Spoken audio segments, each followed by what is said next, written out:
औज़ु बिल्लाहि मिनश शैतानिर रजीम, बिस्मिल्लाहिर रहमानिर रहीम। मोहतरम ख़वातीन हज़रात, डॉक्टर आसिफ इज़हार आपके साथ। ख़वातीन हज़रात, आज मैं बात करने लगा हूँ सेफ़ाक्लोर के हवाले से, जो कि एक सेकंड जनरेशन सेफेलोस्पोरिन है और इंतहाई इफ़ेक्टिव ड्रग है और उसकी मल्टीपल यूजेस हैं।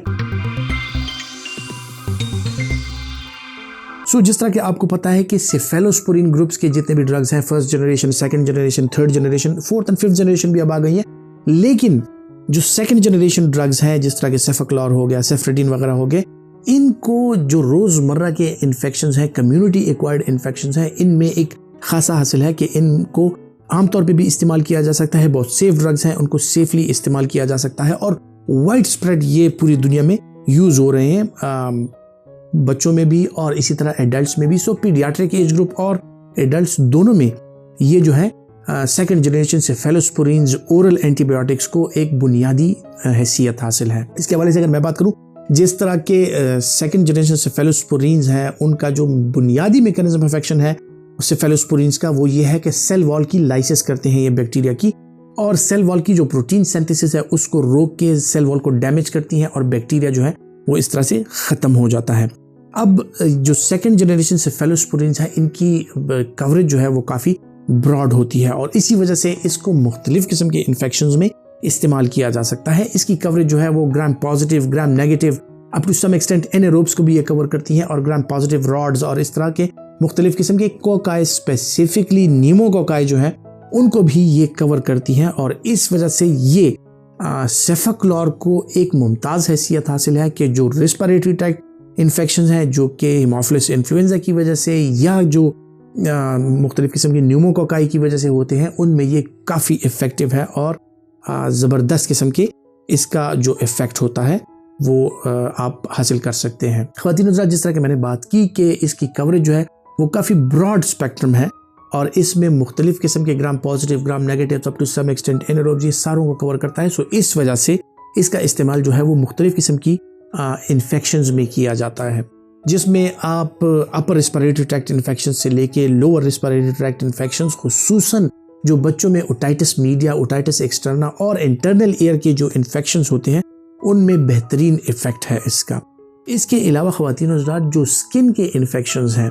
उसमें ये सेफ्रेडिन और सेफाक्लोर जो है ये इंतहाई अहमियत के हामिल है, क्योंकि ये माइटी इफेक्टिव ड्रग्स हैं और आपकी जो स्किन इन्फेक्शंस होती है, जिस तरह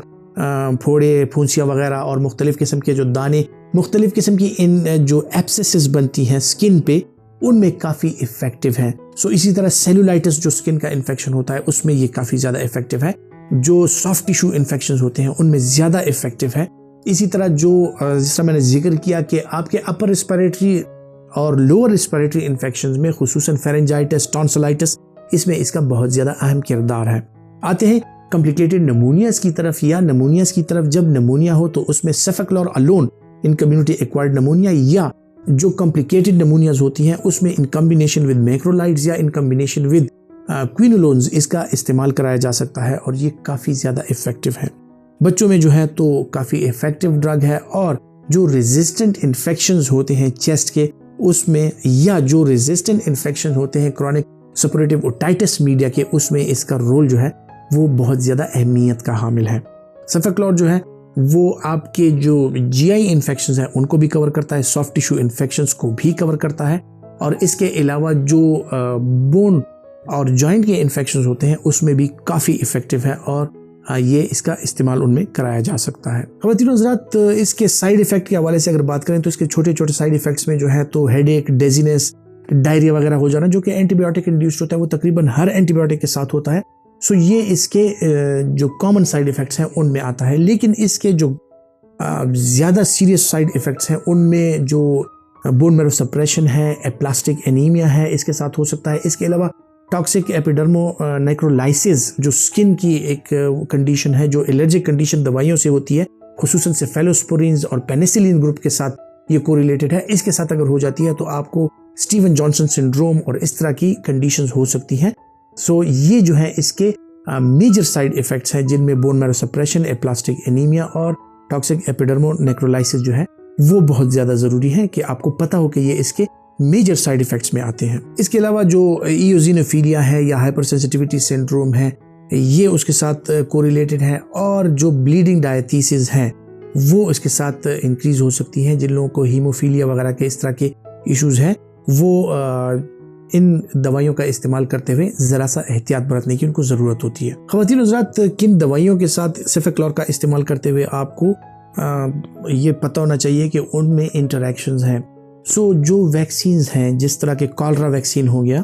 या जो टाइफाइड के वैक्सीन्स हैं, उनका इस्तेमाल अगर कोई बंदा कर रहा है तो उस दौरान में सेफेक्लॉर का इस्तेमाल नहीं करना चाहिए, क्योंकि ये आपस में इंटरैक्शन आती है और एक दूसरे की जो एफिकेसी है उसको डिस्टर्ब करती है। जो लैक्टोबैसिलस है उसका इस्तेमाल अगर कोई कर रहा है डायरिया के लिए या इस तरह के और इश्यूज़ के लिए, सो उसके साथ ये इंटरेक्शन आती है और इसका इस्तेमाल जो है वो नहीं करना चाहिए। खुसूसन जो सोडियम पिकोसल्फेट है जिसका इस्तेमाल आम तौर पे कॉन्स्टिपेशन के लिए किया जा सकता है या किया जाता है, सो अगर उसका इस्तेमाल आप कर रहे हैं और साथ में ही सेफेक्लॉर का इस्तेमाल कर रहे हैं, सो सोडियम पिकोसल्फेट जो है सेफेक्लॉर की जो एक्टिविटी है और इसकी जो इफेक्टिवनेस है उसको मुतासिर करती है और ये उसके साथ इंटरेक्शन आके इसकी एफिकेसी को ख़राब कर सकती है। कि रीनल एक्सक्रीशन है और इसकी रीनल मेटाबॉलिज्म है। सो जो लोग एंड स्टेज रीनल डिजीज़ का शिकार हों या डायलिसिस पे हों, सो उनमें सेफेक्लॉर का इस्तेमाल जो है वो मुख्तलिफ़ किस्म की कॉम्प्लिकेशंस को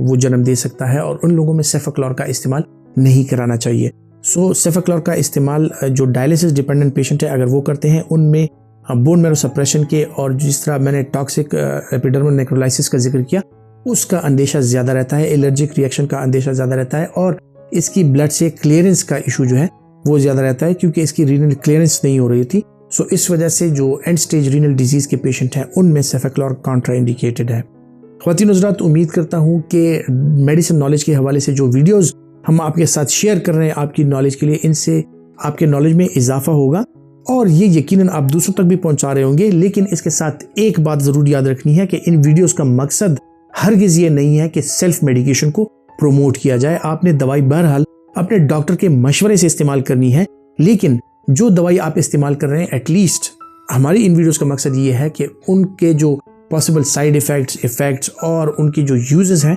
उनका आपको पता हो। अपना बहुत सा ख्याल रखिएगा। अल्लाह हाफिज़।